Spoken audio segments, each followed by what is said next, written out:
Well, hello and welcome to Watch What Crappens. This is part 2 of a 2-part recap. If you're like, hey, wait a minute, I didn't hear part 1. Guys, it's because we put out a lot of recaps. Go back and listen to part 1, okay? It's before this one. Bye. Enjoy the show.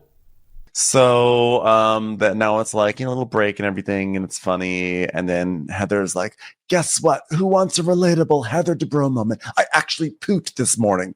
I was so excited. Richard Marx didn't appreciate that I did it on his lap, but you know what? He's basically a toilet as far as I'm concerned. I love even when Heather tries to act like she's human. I'm sorry, I just don't believe it. I don't believe anything has ever come out of that. I just don't believe it. I think like maybe if she blows her nose and some gravel comes out sometimes, but I do not for 1 second believe that actual poop ever came out of there. Emily's like, whenever I travel to New York, I get constipated. Oh, Shannon gave me this stuff called Colon Max, and I immediately threw it out. But if you want it, you should get it. Well, wasn't Shannon selling colon enemas or enemas something last season? Remember when she made Jen do one in the bathroom to haze her? Yeah. What happened to that? I don't know. Can't believe it didn't take off. Dr. Moon's ass blaster. Do you want to blast your ass to the moon? Take Dr. Moon's ass blaster. Jen Pedranti loved it. Hello, everyone. I'm back on the set. We have fixed the breast shelf. The breast shelf has been fixed.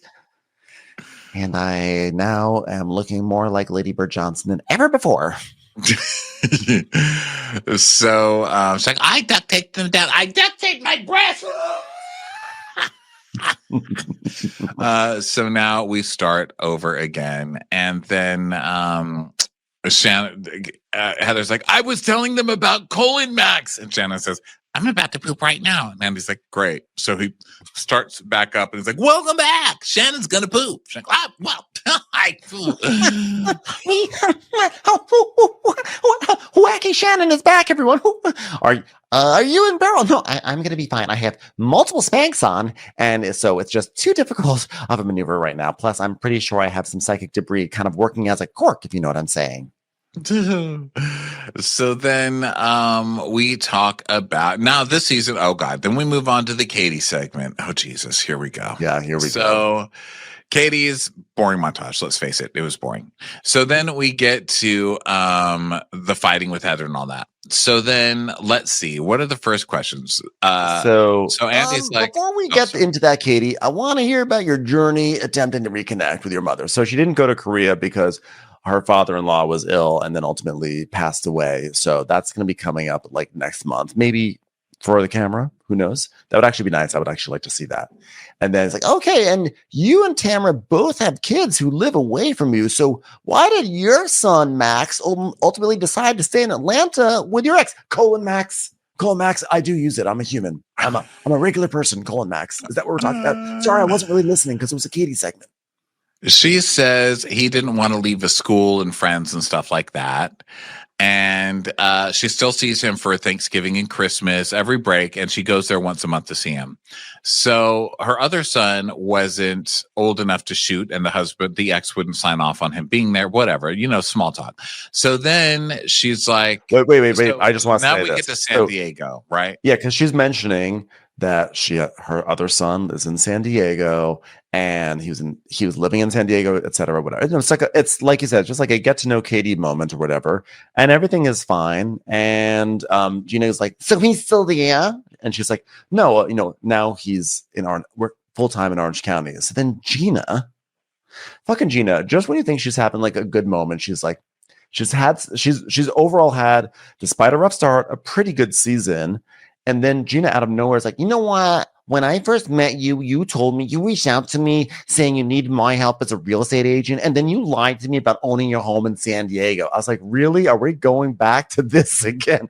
Everyone lies to Gina, the realtor. That's the story of the season. It's just so weird. And I'm not saying these people aren't lying to her, but it's just so weird that Gina is like coming and using everybody's real estate applications against them. Like, it's just so bizarre. Like, who wants to do business with Gina after seeing how she treats people people on TV over business. It's bizarre. It's extremely unprofessional, and especially to like blindside her at the reunion. Like they're all deciding that they're going to blindside Katie now to go be Heather minions as fucking usual. Gina's always there at the end of the day to carry fucking Heather's water every single season, and here she is again doing it. And you're going to start with real estate bashing. Don't they have enough else? They're about to mommy shame her, adoption shame her, Everything shame her. I mean, everything. They're about to drag this woman completely down. And you need to bring this up to Gina. Sit the fuck down. Gina's an asshole too. Gina, like you said, Gina has 2 good seconds and then reminds you, people don't change. I know. They just don't. Gina is more upset about this stupid fringe situation that didn't even happen on the show than she is about Tamara treating Shannon like an asshole. Like, it's like that whole last Tamara thing that we watched. Gina's like, yeah, well, Tamara, don't you think you should be nicer? But here it's like, you told me you own that house. Instead, you didn't tell me that you were leasing to own it. Like, and she's angry. She's so angry right now. I'm actually literally frothing at the mouth. I just had a big bubble of saliva just coat my lips. I'm like, Gina is making me foam at the mouth right now. I'm going rabid because she makes me so annoyed. So Katie's like, no, I didn't lie to you. We did a lease to own, and they wanted 2 years of rental income. So that's the situation that we have. Now, am I going to say that I understand what the fuck Katie's talking about? Not really. But no matter what, maybe she did lie. I don't even know what she did. I just think that's such a weird thing to bring up and use against somebody on TV. Like, it's bizarre. Yeah, and why are you bringing it up now? There may also be a broader context to this that I don't understand, and then Emily jumps in. So then this is where Emily really starts to go downhill for me, this reunion, because she started off well, where she was saying to Tamara, like, you shouldn't have been bullying Shannon into saying that she's an alcoholic. Like, what do you expect to get out of that? I'm like, oh, Emily, good. But now Emily just jumps in and goes, I asked you directly if you own this home. I'm like, what? Why are you coming in hot now? This is already a stupid argument between Gina and Katie. And now you're jumping in because you and Gina have clearly been talking about this and pissed about this and have decided this is what you're going to use to take Katie down. And Emily's also yelling, by the way. I have to point out, she's literally yelling across the room, and she's pointing, and she's shaking her arm, and she's like pointing at her. And she's like, oh, I know, but she asked you directly if you own it. And Gina goes, do you own a home? Well, she showed me the text, and you said yes, but you don't own the home. And Gina's like, yeah, that bothers me. And then and then we see Katie's Instagram story where she is feeding her dogs outside with a glass of wine, and she put a caption that says, I love feeding my dogs at my home in Orange County. And she did that because Emily went on, guess where else? Fucking Jeff Lewis, and said, I thought that she moved. Like, she didn't even leave. She was basically saying this girl doesn't even live in Orange County. She lives in San Diego or something, which they do sometimes. Like, she's not even on there. Why is she even on this show?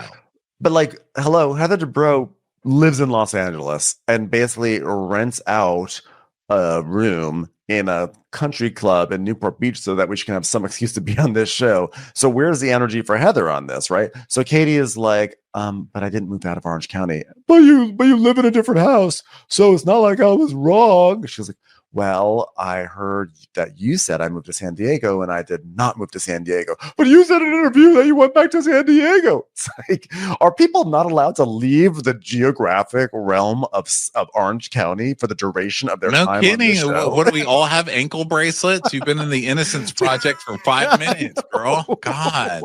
Is this a federal crime? Did she go across state lines except in the county version? I mean, what's going on here? And she's like, I went back for 2 months because my father-in-law was dying. Oh, you went back for a couple of months. 2 months because his hospital was 3 miles from our house there. Oh, and then you went back to Orange County and you live in a different house and you used to live in when you were filming. And then you get mad and you make an Instagram. Who cares if she moved? People on this show move every fucking season. What is your problem? Yeah, Tamara has a new house every single year. What is where is Tamara lives in Big Bear now? She moved back to shoot this show. Everybody knows it. Why are you acting like this is such a fucking sin? And on top of that this is like all over something that Katie said to Gina off camera, not during the season, about, yeah, I own the house. And they're acting like this is the biggest crime that we've seen all year long. So Emily's like, when I was actually right, you did move. You don't live in the same house and you did go to San Diego for a while. It's like, congratulations. She also went to Starbucks. Did you also predict that as well? Because you seem to be really on a tear here. Fucking weirdo. I'm a lawyer. And by the way, you better not repeat that because it's copyrighted. So Katie's like, yes, you're totally right about that. You're very right. Well, I just think there's a lot of inconsistency in things that don't add up with some of the stuff you say. Yeah, look who's talking. You want to start going over your fucking ex's bullshit that we've been going around for 3 years that no one has brought to you on camera and made you answer for. Not one single person. And yeah, inconsistencies Yeah, like exactly. Like you're saying in one part of the season that Travis had to go because you're earning enough money to provide gifts for your kids, but not enough to provide gifts for all the kids. So he has to leave the house. Now it's about the ex. Like, talk about things that aren't really clear and don't make sense. And talk about she's already moved back in with Travis. I heard like that was just for storyline that whole time. She's so full of shit. So then, and by the way, allegedly, this is all just shit I'm reading on the internet. But Gina's like Jeff Lewis. Yeah, no kidding. But it's just inconsistencies, and like even Jen has questioned it, right, Jen? And Jen's like, well, look, there's so many stories. And here's the thing. You have to ask her because she has a story and she has an explanation for everything. And you know what I love? Explanations. I just love them. I collect them. I say, hey, what was the deal with that? And then I find out, it was just a flaccid penis and it wasn't sent to all of his friends. It was just sent to all of the hostesses of the Nobus around the tri-state area. As long as that photo did not touch my bowls and forks and knives. So then Gina's like, so you believe all of her explanations? And she's like, do I have a reason not to? To be fair, Jen does seem to really believe things on face value. Yeah, Jen will believe anything. You know what I mean? Jen may not be Katie's best character witness. So Heather's like, if I look you up, there's not 100 stories online. And was like, yeah, there's nothing. Then me, I guess she's saying like, if she looks up everyone on the cast, there's no stories. Maybe like, she's like, maybe for me, there's a story that Terry cheats on me, but that's basically it. And Katie has a million different stories going on, which actually I don't. I wonder why. She does, but I wonder why, Heather. Katie only has two main stories, which was which get addressed both here: the shots, and then the stuff with this police incident. That's just two stories. That's just two, Yeah, and it is kind of a coincidence that Katie has all these weird stories out about her, and I don't think it is a coincidence at all. I think these are hateful cast members putting stories in the blogs. Yeah. So, and they're all by one author too, which is super interesting. Ryan something, and I was like, I wonder if he knows Heather because that's weird. So then, because I totally 100%, just in case I sound like I'm hinting around, I totally 100% believe this is all Heather torturing her. So then we see Real Housewives of Orange County headline: Katie Janela sued for $5 million over alleged stolen business idea. So he asked about the tee shots, and she's like, oh, I was actually dismissed from that case. It was my friend who's a business partner who probably heard about it on the golf course from somebody else. And then we see the next thing. And Heather's just like, well, there's just so many hinky stories. I mean, Sutton texted me last week and said to me, she used me. And Kitty says, and I was like, wow, Sutton's making it on here again. And even Sutton's going to come on and carry some water for fucking Heather. And Katie's like, I used her. And Heather's like, yes, she came to my house in Augusta and she was going to bring all these high level golfers. I'm talking. No one showed up and she didn't pay the photographer and she used me to promote her business. And we see text from Sutton, and Sutton's text is like, this is nuts. This is what she did at my house in Augusta. 3 exclamation points, because I'm that angry. Never paid for the photographer, didn't bring any golfers, only used my house for promo. Crazy. But I did offer to pay her, even the catering. I'm just telling you what Sutton said. And then Andy's like, well, Christine from that character that Julia Louis-Dreyfus played after Seinfeld ended says How could I be out of other Christines already? Says, hey, what's a story about getting snubbed by Heather at Sutton's Christmas party? And Heather's like, oh, this is good because there are 3 different stories. And the first story is that I saw you in a driveway and I looked at you evilly. She goes, no, I didn't see you in the driveway. My turn. My turn to speak. I'm speaking now. But I'm correcting you. I'm speaking now. And then I looked away and I snubbed you. And the second story was that I was at the bar. And that is the story. That's the story. That story. It's me. Well, that's the one. Okay. Well, she was there with Denise Richards and Camille Grammer, but I never even saw Camille at that party. That's story number 2. Meanwhile, Camille was probably like talking to Heather, like, hi, Heather, it's me, Camille. Hi. Yeah, she's Camille. Yeah, she's Camille. Oh, Mauricio. Oh, thank you so much. Who's Camille? Can you tell me who Camille is? Camille is this lady. She used to be married to Fraser. And then he left her for some flight attendant or something. And now he posts pictures really hairily in his underwear. And it's so fun and so upsetting. So you can see how Camille Grammer is. And Katie is like, she was standing right next to you. I'm pretty sure that was just one of those strange sculptures of a dog butler. No, it was Camille. I put my drink on the tray. No, you balanced it on Camille's head, and she was pretty good at it because she used to be a dancer. I don't think you got it right, Katie. No. Yeah, I wouldn't believe that. I've seen Camille dance. There's no balancing on any heads. That's for damn. I'm still speaking. And story 3 was that we were in a group of people, and your name was said, and I heard it. Okay, well, listen, I didn't tell. I am still not done. And I heard your name, and I didn't respond, and everyone standing there thought it was weird. Let me just tell you something. Oh, my God. My turn. When someone is coming into this group, we all want to have friends. Only a moron would do that. And I am not a moron. I am an actress who lives next to Drake. I don't know how it devolved into these 3 separate stories, but let me tell you something. Even if there are 3 stories, I would know all my lines in each single one of them. I didn't tell 3 separate stories, but I promise you, had I known who you were, I would have said hi. And Gina's like, yeah.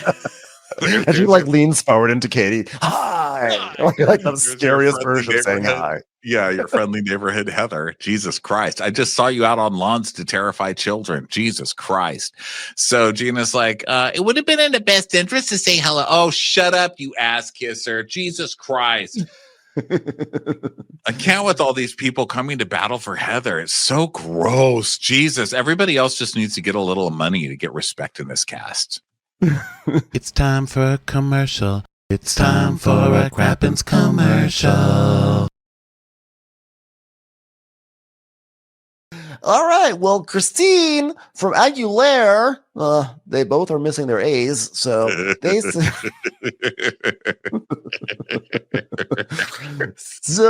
say, well, we really can't think of any. No one person runs all the paparazzi in LA. Is it possible that your friend meant, yes, it looked like paparazzi versus having proof that Heather actually hired a photographer? So, okay, Katie, listen, now up to this point, I'm really trying to stand for Katie, right?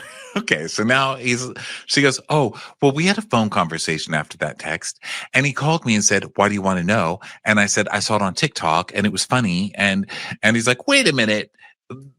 And Katie's like, oh, no, you didn't see it on your TikTok because you told Gina something different. He goes, yeah, you didn't see it on TikTok.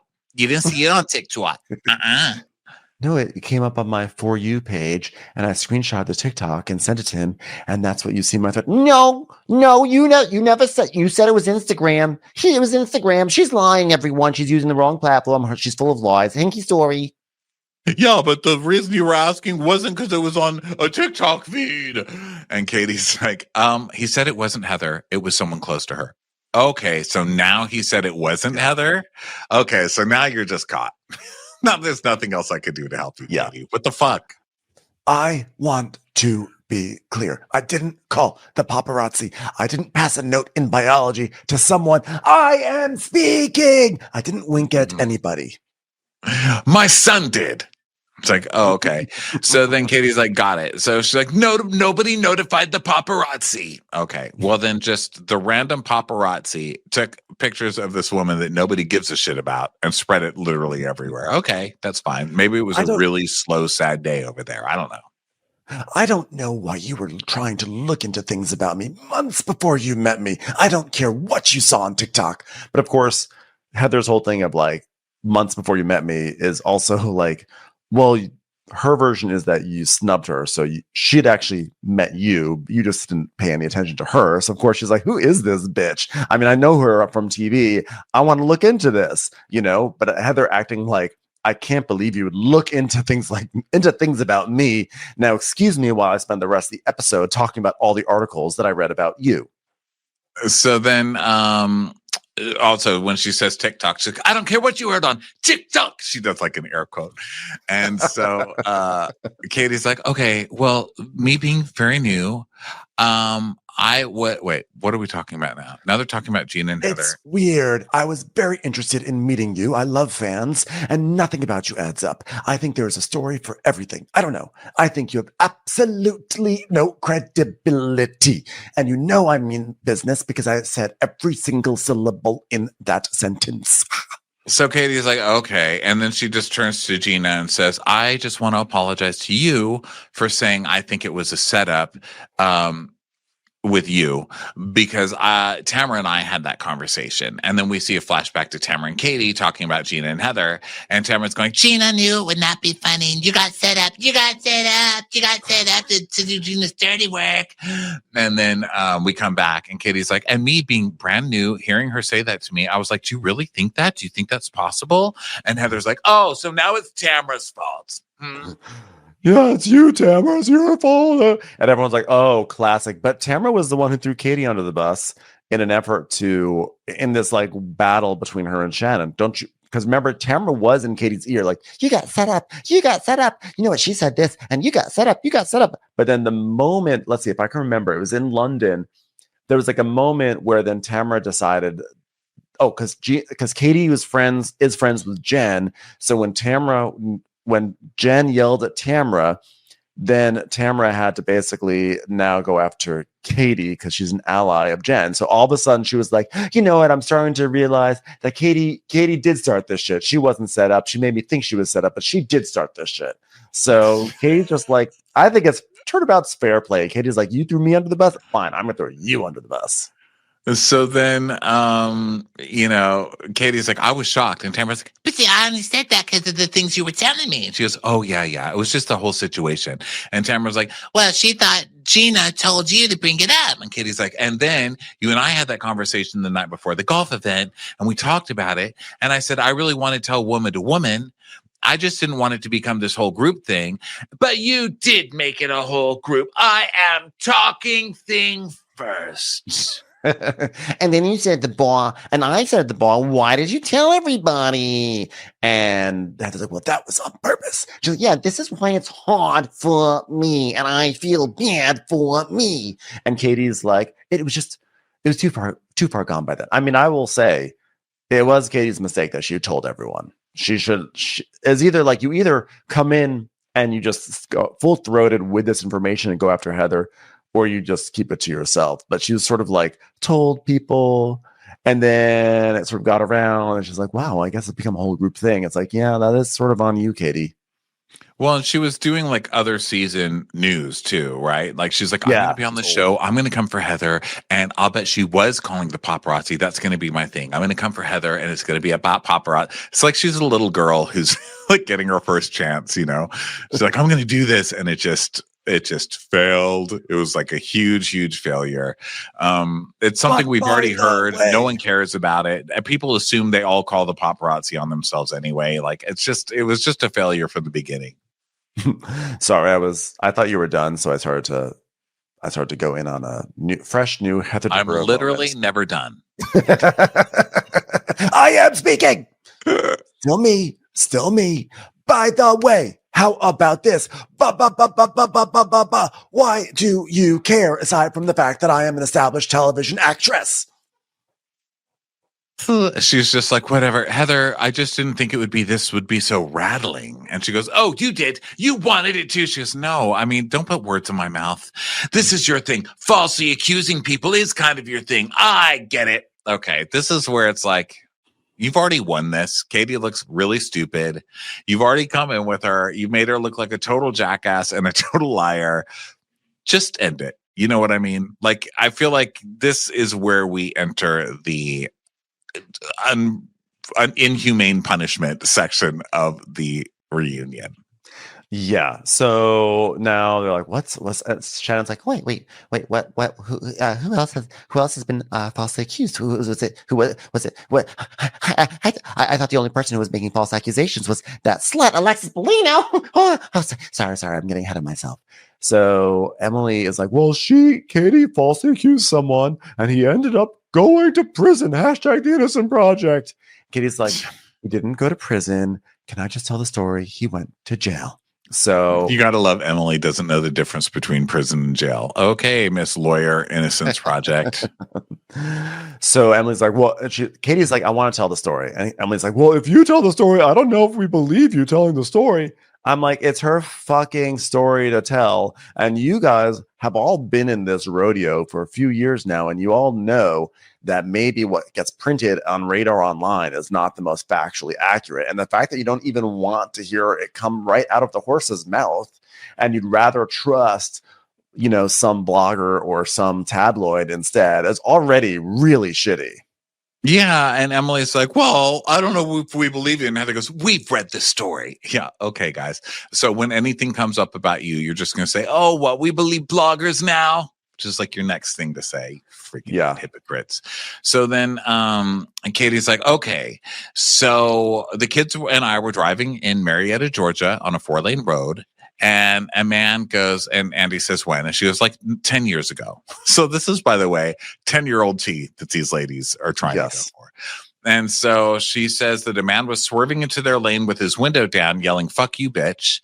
And she had 3 kids in the back of her car, and they were little. So they pulled over to the side of the road to let him pass. And he went right in front of her and started screaming at her. So she called the police, and the police said, can you leave? And then she put her car in reverse, and he ran to the back of her car, started filming her and her children, and the children are screaming, crying, and the kids remember that day. It was just so terrifying.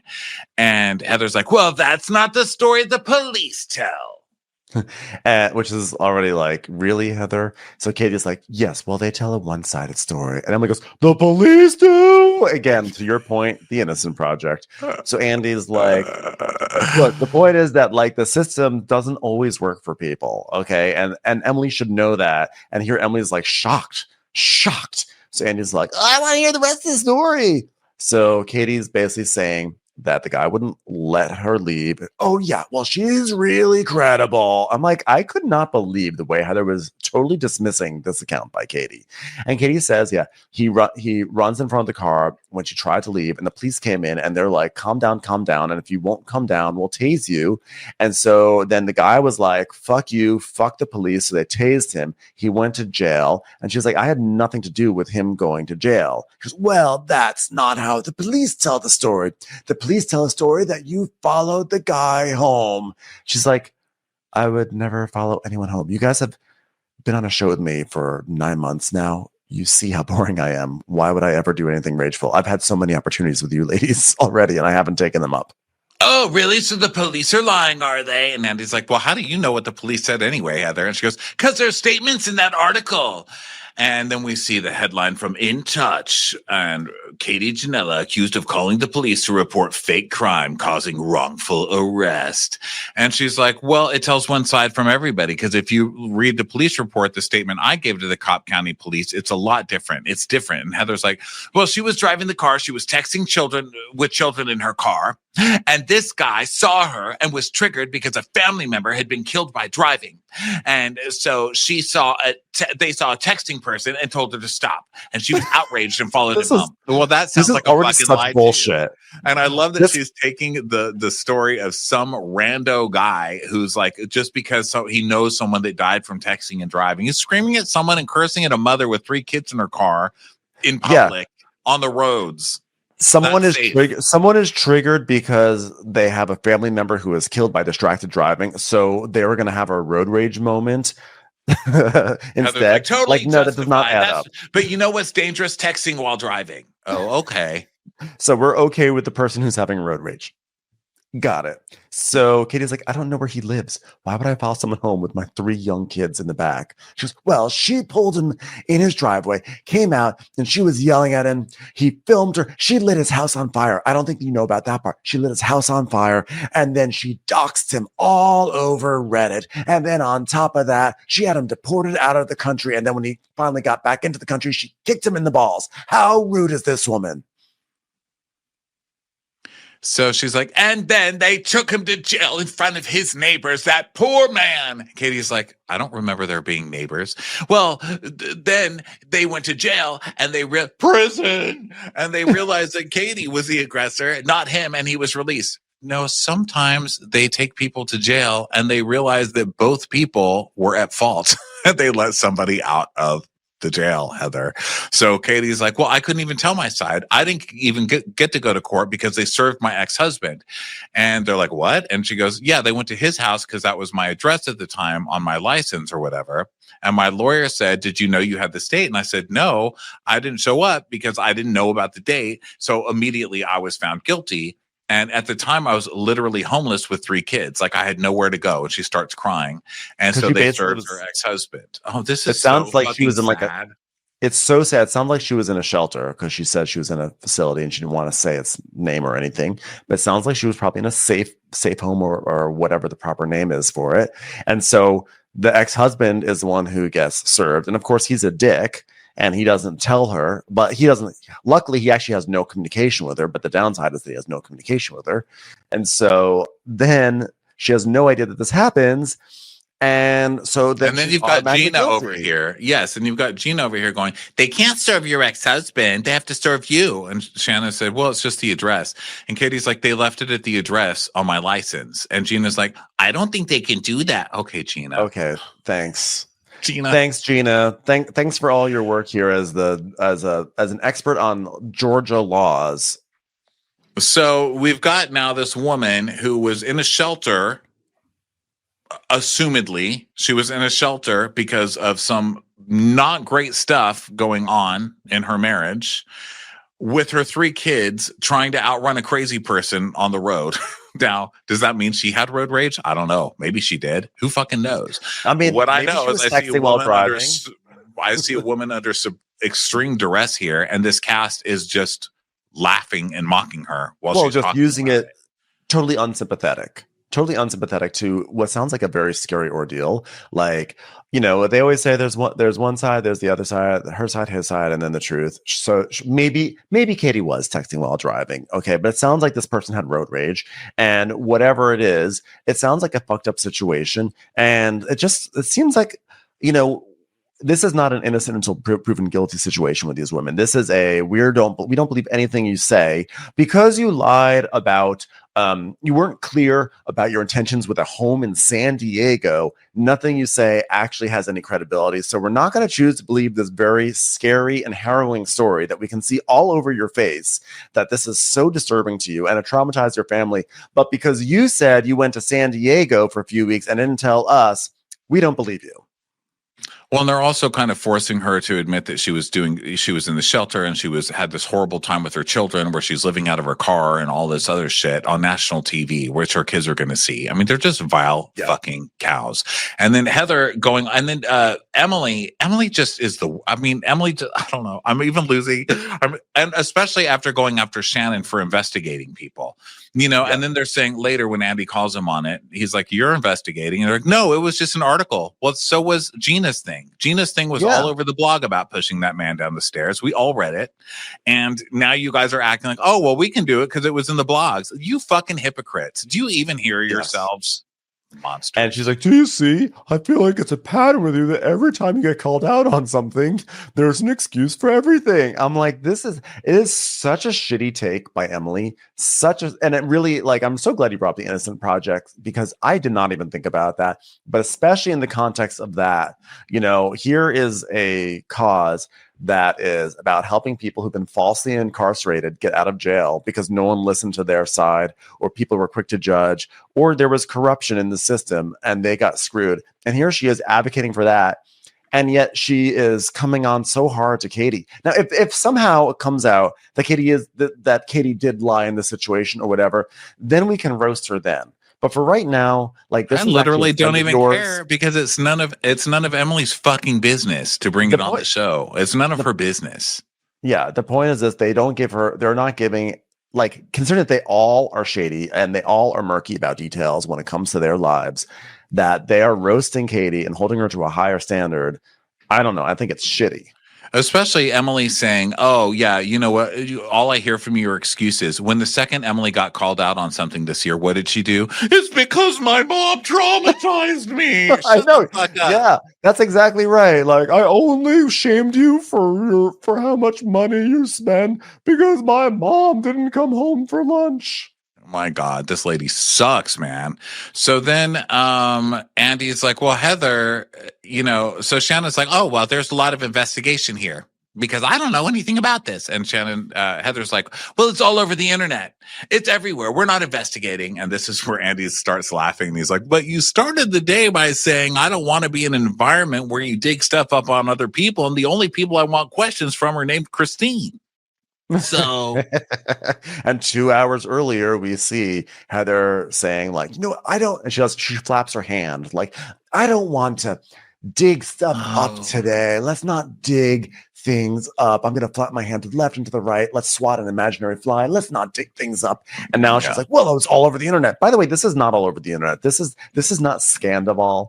Like, yes, it's out there on the internet. And yes, there are articles, but like, you had to really first of all, this came out months ago, and the fact that it's still present in your head means that you still have to go do some searching, find the article, find all the details. You had to read all that stuff. You had to memorize all the beats of that story. So to me, like, maybe you didn't dig it up, but you certainly spent a lot of energy around this article.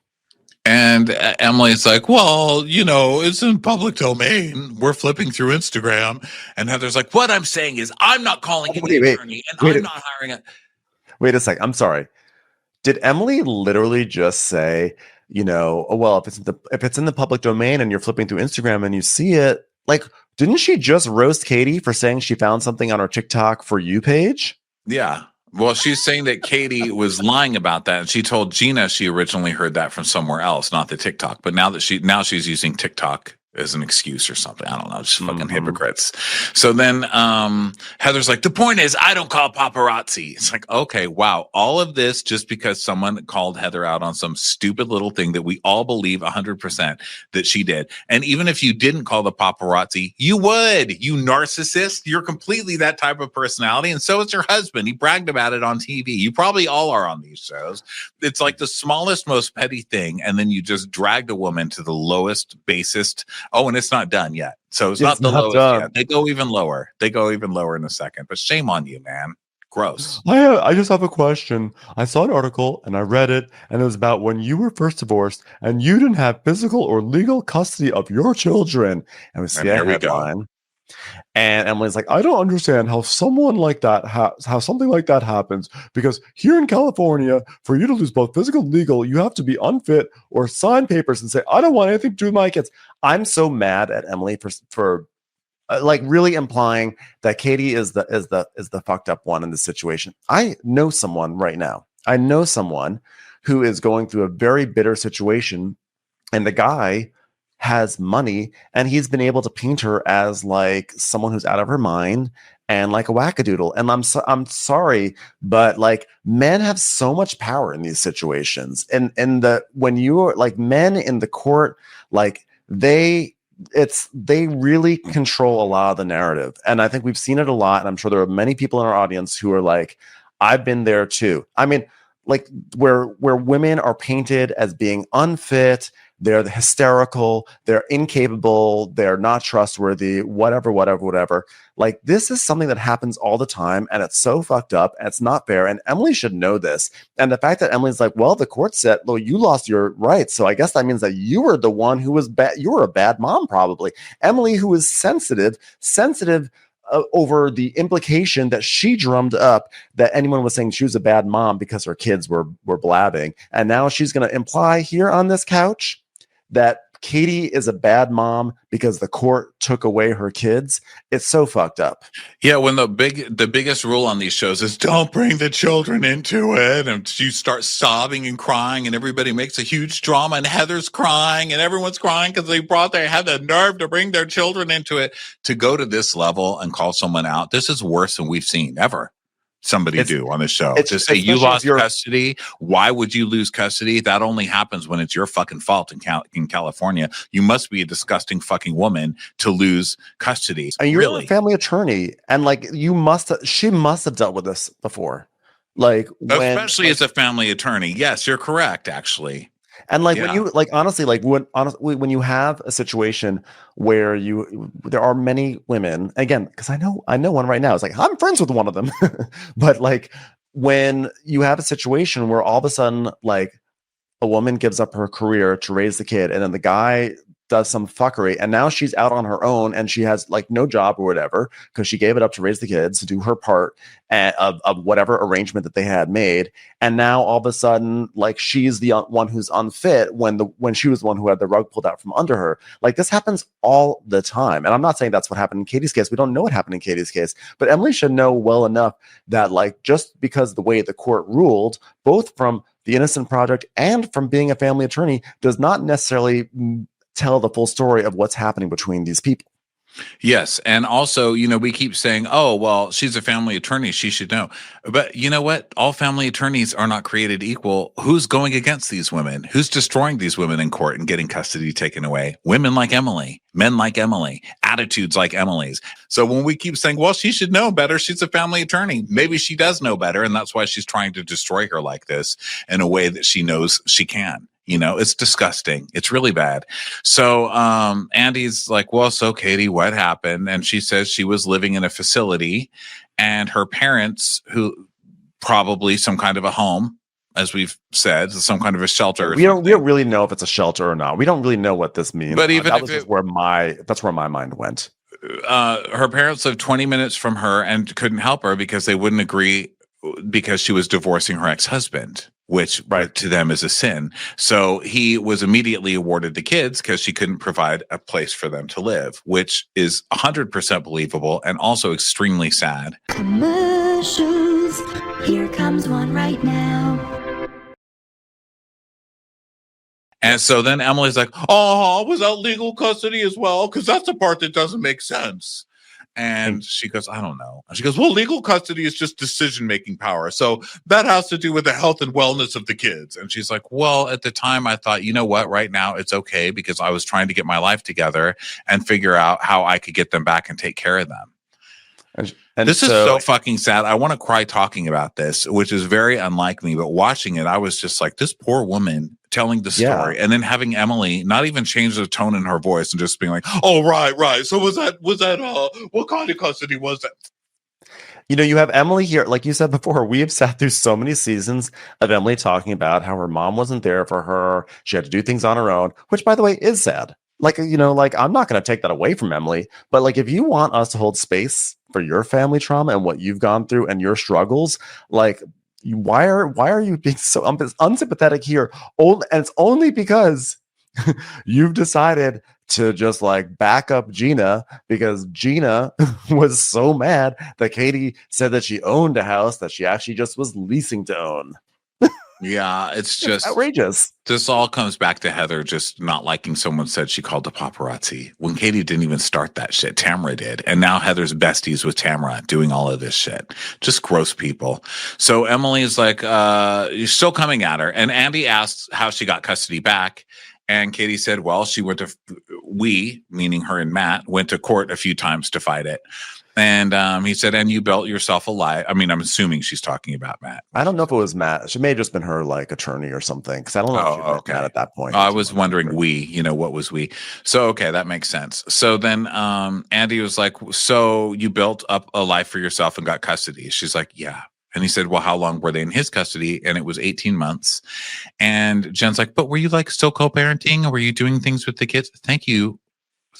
Finally, we have like the defense coming in here. And she's like, yes, I never missed a time. I've never missed time with my kids. And that was a horrible, horrible time. And now she's sobbing.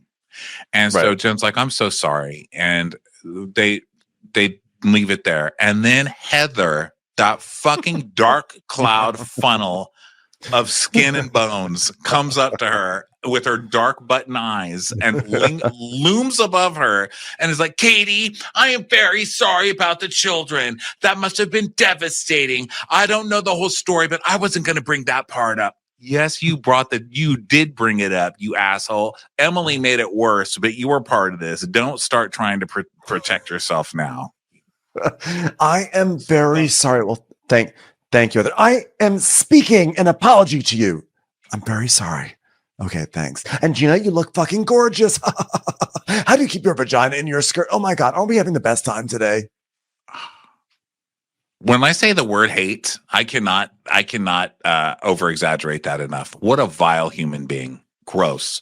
So then after we've just ruined Katie, we take a break, and then Katie's like, basically crying. And then, yeah, Heather, oh my God, I thought you were joking. Heather literally does go, Gina, you look fucking gorgeous. How you keep your vagina inside your...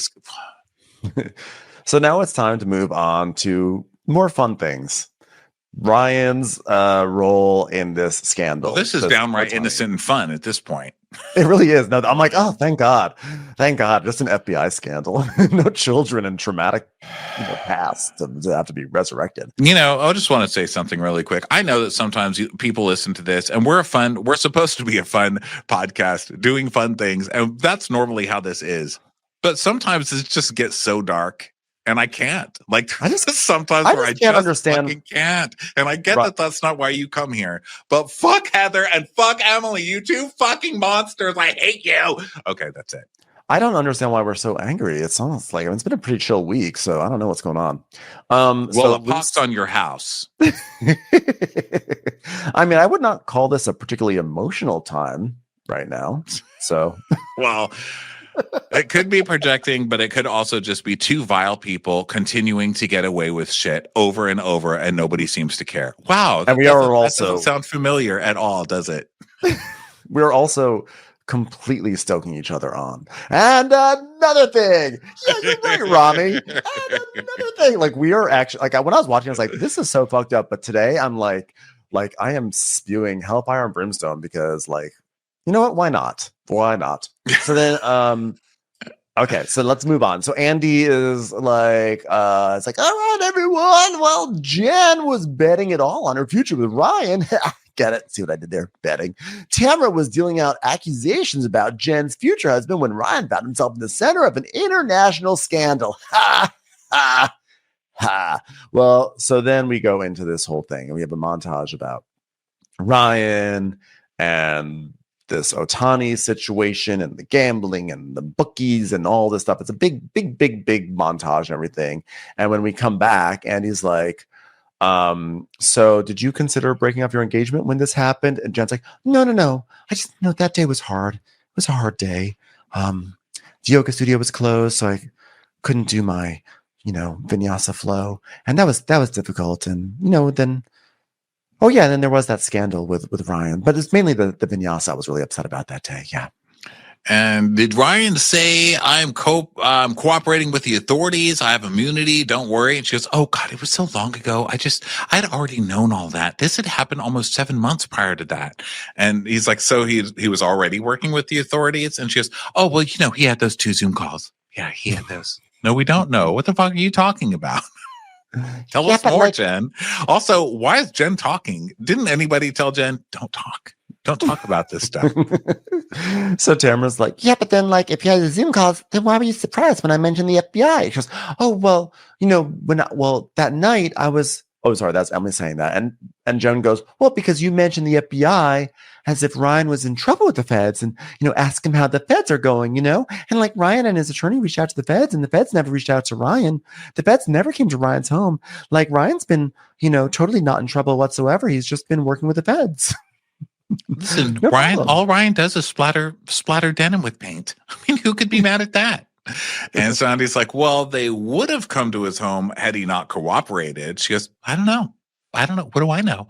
And Heather's like, yeah, but remember, he was like, maybe she was talking about Matt as if he had no idea. And Emily's like, he knew. And Shannon says, yeah, as a person of experience, when you're involved in a lawsuit and you're on a reality show and it's ongoing, it's not, you shouldn't just sit there and say, oh, well, da da da da da da. Da da da da. Why are you making fingers with your circles? Circles with your fingers, Shannon. I can't stop. It's actually my daily exercise. You know what? Yes, as a person of experience, and I'm not saying this is just because I'm being currently sued by John Jansen and Alexis Bellino, but it's mainly because I am being sued by John Jansen and Alexis Bellino twice now by Alexis. So I'm just processing that. Let me do the circles again just to get it out of the system. I'm okay. Okay, let's back it up. Jen, what did you mean when you said you fucked it all up? Because they showed that clip of Jen being like, oh my God, I fucked it all up. She goes, well, I knew the article was coming and we were told we want to mention Ryan's name. And Ryan's attorney said that he wants it all known that I'm not a bookie in his, the Shohei Ohtani situation. And then so when it came out, I felt like this is on me because if I wasn't sitting on this couch, he wouldn't have been mentioned. I mean, it just would have been about Matt and Matt's business. But now, people know who Ryan is. And so it's also about Ryan. I thought she was saying I fucked it all up because she was like, I left my husband and ruined my family for this man. But she wasn't. She was like, oh no, I heard things for Ryan by being on this show. I made Ryan's complicity in this scandal much more high profile. I ruined it. Jen, come on, man. So Emily's like, but Ryan was involved. They were writing about it, and that's why he was mentioned. I feel badly that you think that you're the reason and that he's being implicated is something that you did. That's not true. Women should not be victims. Katie, you're a terrible mom. Okay. So yeah. Jen is like, she's like, but he's not involved in Matt's bookie business. Not at all. He just merely received $16 million in his bank account, just kind of like as a joke. It's like a fun thing, boys will be boys. They just keep questioning her and she just keeps answering the questions. Well, you can say, listen, I'm telling you everything I've read and I've done as much research as possible to understand it. So you have done research. So you are researching people in the cast. He is involved. And in order for him to have immunity, that means he testifies. Okay, listen. Emily's right. Emily's right. That's what I'm going to say too. Emily's right. And they're right. It's not that she's wrong about everything that she's saying. I think she's probably right in most of the stuff she's saying. But who makes it up to Emily to be everybody's judge and jury? Why does Emily get to decide everybody's guilty and then just drag them across the floor every season? Do something on your own. You have nothing going on except a husband who hates you with a very thin veil on. Okay. Wait, no, Emily has something going on. New hip. So then Andy's that's right. So Andy's like, well, then, so Jen's like, well, he never testified. And he's like, well, so then how did he get immunity? She goes, and Emily's like, well, probably he gave information about Matt so they can prosecute Matt. She's, no, but that's his best friend. He would never do that. Yeah, but you said he knew everything. You said he said he knew everything about him, and he's like, yeah, like that's how you get immunity. And she's like, well, I don't know where everybody gets that idea that you just have to tell on someone else to get immunity. I think you get immunity just by bring some coffee to the FBI, right? Oh, you know what? Well, cue up my favorite song, orchestra, because I'm about to sing it. I'm an attorney. Yeah, we know, Emily. Okay, and also everybody knows how immunity works because we watch mob movies. Okay, because we watch 24 and we see the deals that Jack Bauer cut. Okay, we know what immunity is. So, but it's kind of funny. All like we're idiots. And it's like, okay, Jen, when you get immunity, it's because you are exchanging. Oh, like holiday exchange? Well, we did invite the FBI to our white elephant party, so maybe that's what that's about. I ended up with a vibrator, which was so funny because I gave a bag of crystals that I actually took down from the chandelier before I left the last house. Hey, wait a minute. That was my friend's house. Sorry, I shouldn't have said that. Well, I think that you have to volunteer And I think he had to volunteer the account. No immunity. Heather goes, it is in exchange of information. And Jen's Oh, this is what he did. Here's the account. Here's the computer. There's the account. There's the phone. Take it. Go ahead and take it. You're like, yeah. And Emily goes, yeah, that's all I'm saying. And she's like, well, he submitted whatever they needed him to submit. Is that what you mean? I mean, yeah, he told them all what Matt was up to. You know, I don't think he actually ratted him out. And Andy says, well, can you explain what the dirty business is? And she goes, I don't know what the dirty business is. What's the dirty business? Where's the dirty business? Anybody? Does anybody know? Like Dirty Dancing? I love that movie. I was like, okay. I'm an attorney. Oh my God. So Otani's interpreter has a gambling addiction. He makes all these bets with Matt. Matt is an illegal bookie, so he racked up a ton of bet. So then, in order to pay his debts, the translator stole money out of Otani's account. So then we see articles that confirm this. And Emily's like, the money went into Ryan's account. It was between 15, 16, or 17 million, and it was in Ryan's name. Now, by the way, like, this is what I want people. I don't understand why no one in this cast is critical of this. Like, is that the weirdest thing? Why would, if someone's not involved in a scheme, why would you put the money in just like a friend's account? Like, that does not make any sense. I think everybody agrees that Ryan's guilty. Yeah. I mean, I don't think he just flipped. He flipped on his friend, clearly. Yeah, I think that everybody agrees with the premise of this. I think that we just see Jen as kind of a victim of Ryan, because she's just Jen. I mean, she's like such a good-hearted person. You want to root for Jen. And I don't believe she's like a Carmela Soprano type who knows what's going on and is just turning a blind eye. Maybe she knows a little bit, but she just seems just so dingy about it. And she believes she believes everything he tells her. And it just seems like, we don't care if Ryan goes. I mean, we, the audience, I don't care if Ryan goes down. He seems like a slime bucket, but I don't want Jen to go down, and I don't want Emily ruining Jen's life. Like, I just don't want it. I don't care if he did it. Well, Ryan moved the money into marker accounts and casinos, specifically Resorts World and Pechanga. Now, hold on one moment. Dun dun dun dun dun dun dun dun dun dun dun dun dun. Sorry, the rule of Pechanga is you have to do the theme song when you mention it. It's just the way it goes. It's like you can't say "oh" without going "oh O'Reilly Auto Parts." So then Ryan moved all this money into marker accounts and casinos. All that stuff. So then Jen's like, well, listen, I mean, how many times? 32, 40? I mean, I don't know. How much? I don't know. So many numbers. And the reason Matt used that bank account was because he could only bank through Bank of America, and he didn't have a Bank of America account. So he used that account. So he had no idea it was going to blow up and be an interpreter. I mean, whose money is this? And wait, let me finish. So that's what Heather says, right? Gotta love her. So every dollar was accounted for by Matt, and Ryan's name was just on the account. And Tamara's like, I get an alert every time I get $10,000. My account says, hey, bitch, you got money. This I like that Jen just says, well, the exchange, the money, just the illegal bookie business had to be done with Bank of America, and Matt didn't have a Bank of America account, so he thought I could either open one or I could just put $16 million in Ryan's account. That just seemed like the easier thing to do. Oh, sure. Listen, I'm not here to attack Ryan, but basically, she continues to attack Ryan. She explains that they were cashing in the chips, that they were turning all this money into chips at casinos and then cashing them in. And then they lost $12 million gambling. And Jen's like, well, I've read a million different things, and Emily says, and then they were laundering the money. And then at the party, then Matt said, this is my laundering partner. It's just, Matt, he just jokes. He's being funny. Like, he's making fun of it. He's being dumb. It's like, oh, look, this is the money launderer. Is that funny? I think it's funny. But he has a criminal enterprise going on, and he says, this is my money laundering partner. Well, it's just the money. It's just that, look, you can't actually clean money. Like, just the phrase money laundering is kind of a joke, right? You don't just put it into your whirlpool and just let it rip, right? I mean, so I don't know why people aren't seeing that comedy here. She goes, the money's not Ryan's. We know. That's the point.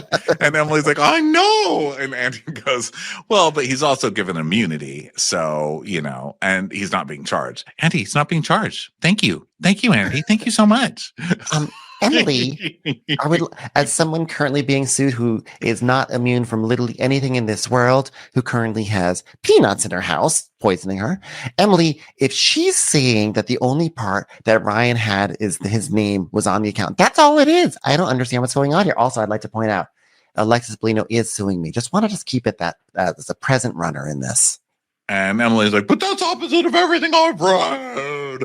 And Jen goes, well, I'm sorry. I mean, I've read your in-laws fund your whole life. The way that she literally gagged this woman, Emily just stopped and looked like she caught a canary in her mouth. She was just like, Jen just pulled that up out of nowhere. It was like, pew! It was like, pew, pew. Like, wait. Jen, and she's had this entire conversation to bring that up, but then out of nowhere, she brings it up right here. And Emily's like, oh, it's like, because Emily won't stop. It's like Jen tried to be nice to her and Emily just won't stop. So she shuts Emily up, which is so funny. And Emily has nothing to say. She doesn't deny that. And it was glorious. I think she's one of the first people to ever shut Emily up, I know. So she really acts like some weakling, but at the end of the day, she can shut that monster up. It literally is squirting a cat with a water gun that gets on the counter. Oh, okay, I'll go back down to the floor. So, she gets Emily to do the pivot of the old classic. Look, at the end of the day, you got nothing for nothing, and that's all you can say for the life of the Genos. So Emily's like, I just more respect for you and Ryan if you said to me, you know what? He made some bad choices, but he's going to be on the straight and narrow. She goes, it's not your business. No one needs to come confess to you. You're not the criminal justice system, okay? Copyright attorney, shut the fuck up over there. No one needs to do that. And how about you stop? And you married Shane. And how about you stop asking everybody to come confess crimes on camera, Emily? What are you talking about? I just want you to confess. Yeah, I'm sure you do, Emily. Okay, but that's not how this works. And also, Innocence Project. Hello. She's like, I don't owe you that because he hasn't done anything wrong. How is he not? Does he have a mortgage broker license anymore? You know what? I don't know why you'd love to do this. I don't ask you how many cases does Shane have. We're just probably like, this is not a great argument. Yeah. Shane doesn't even, drink more than 7-Up. You know what I mean? So she goes, oh, it's just this Tammy Wynette thing where you got to stand by your man. And sometimes you just need to be held. You just need to be accountable. It's like, no, she doesn't. Not to you. Do you understand? She doesn't have to be accountable to you. Who are you? Yeah. So that was the end. Jen's like, I'm very accountable. Although maybe my accounting is not so great. I'm not countable. Well, I'm one person. I am countable. Look at me. I'm one person. One. Okay. Thank you so much for showing me I'm countable. This was a really, really productive day, Andy. Thank you so much. Thank you so much, Emily, for reminding me. Thank you, Andy. Thank you. That was it for the first episode. It was, wow, we wound ourselves up, and that's fun. That's a fun thing to do as podcasters. So thanks everyone for listening. Hope you all have a sane and fun weekend. And we'll be back on Monday for a whole fresh new week of Bravo recaps. Bye everybody. Love you guys. Watch What Crappens would like to thank its premium sponsors. Ain't no thing like Allison King. Ashley Savoni, she don't take no baloney. We're fanning out for Bethany Fannin. Put your hands together for Carly Clapp. Dana C. Dana Do. Aaron McNicholas, she don't miss no trickolas. Jamie, she has no less namey. Hava Nagila Weber. Know Your Worth with Jason Kurth. Sip some scotch with Jessica Trotch. She's our favorite streamer, Caroline Peacock. Kristen the Piston Anderson. Rigging the funk, it's Leslie Plunkett. Let's give a kisserino to Lisa Lino. Let's get feely with Maggie Sheely. Megan Berg. You can't have a burger without the Berg. Cast a spell with Shannon Spellman. The Bay Area Betches. And our super premium sponsors. Somebody get us 10 cc's of Betsy MD. We're taking the gold with Brenda Silva. Let's get real with Caitlin O'Neill. Don't get salty with Christine Pepper. Can't have a meal without the Emily Sides. Nobody holds a candle to Jamie Kendall. We got our wish, it's Jen Plish. She's not harsh, she's Jill Hirsch. She's a little bit loony. Junie. My favorite Murdo, Karen McMurdo. We love him madly. It's Kyle Pod Shadley. Let's go on a bender with Lauren Fender, the incredible edible Matthews sisters. Give him hell, Miss Noel. Ring that bell for Rachel. She's the queen bee. It's Sarah Lemke. Shannon, out of a cannon, Anthony. Let's take off with Tamla Plain. She ain't no shrinking Violet Kuchar. We love you guys.